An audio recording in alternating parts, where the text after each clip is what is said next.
what kind of long-term effects can we expect patients to see who've had COVID-19, and how long would they potentially last? I know that's hard to answer. And how concerned should people be about these? So good question. Again, the answers, there are things we know and things we don't know.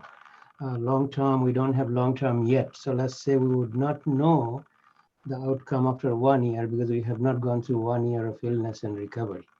This is something needs to be known. And larger number of cases has happened, as you saw by the Imad's slide, that in the last 3 months or 1 month and last couple of weeks, the cases that are increasing, those sequel or consequences of recovery of different organ will take time to know. So keep that in mind. We would not know the final answer. So I'll give you the following answer. Number one, drawing our experience from other viral pneumonia. Remember, COVID pneumonia is not the only pneumonia we know about. There was chickenpox pneumonia. There was HIV. Of course, it did not cause pneumonia, but cause opportunistic infection. And there are other pneumonias that specialists know, CMV pneumonia, herpes pneumonia, adenovirus pneumonia. Based on those pneumonias, when we followed them 3 months, 6 months, 9 months, and 12 months, most people recovered. Their chest X-ray, their CT scan looked back to normal. If you do finer test of lung function, we call pulmonary function test, like diffusing capacity, you will see some persistent reduction of number in a small subset, 10 to 15% of patients.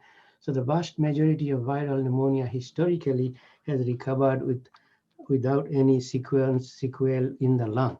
I would expect the same outcome when we have enough follow-up. As I say, we will need 6 months to 12 months of follow-up. Maybe sometime next year we will have more information.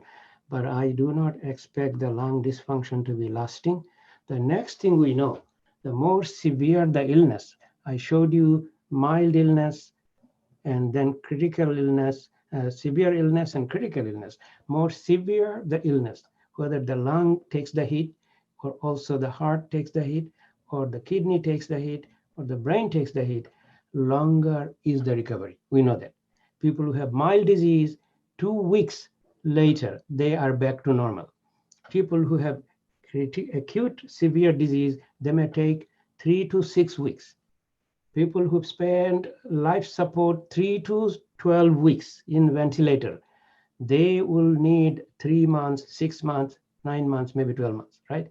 So let's say optimism, most likely most organ dysfunction will recover. I cannot say that for cardiac function, neurologic function, I'm not a neurologist or cardiologist, but for respiratory system, severe disease will take longer. I have many patients that I follow with persistent cough, shortness of breath, on oxygen, 3 months after recovery. So not a small consequence. The consequences are there. More severe the disease, longer the recovery, more severe the consequences. But inshallah, eventually, most survivors should recover most organ function, if not all. Just add one thing to that. That was an excellent discussion. There was a recent report in the British Medical Journal, and they found that about 10% of COVID survivors had some long-lasting effects. In other words, beyond 3 months. Those tend more to be younger patients between the ages of 30 and 40. There was a slight predominance of women compared to men in that group.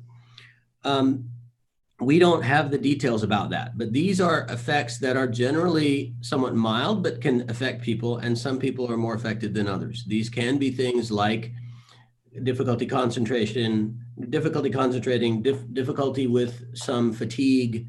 And this is not unique to COVID-19. We see this with other illnesses as well, that sometimes people have what we call post-viral asthenia. In other words, after you recover, you're not 100% back to normal. Eventually, over time, it gets better. That's what we hope. As Dr. Zaman indicated, we don't have enough time with this illness to know how people will do in the very long term. But it does appear that there are some people that will have prolonged symptoms, up to 10% of people. And if you think about that, in the United States, that's 1 million people. So And again, some of these symptoms may be relatively mild, and some of them may be more severe, like Dr. Zaman is talking about, where people, 2 and 3 months after the illness are still on oxygen, or they need to be in a rehabilitation facility, et cetera. It all depends on how severe their illness was.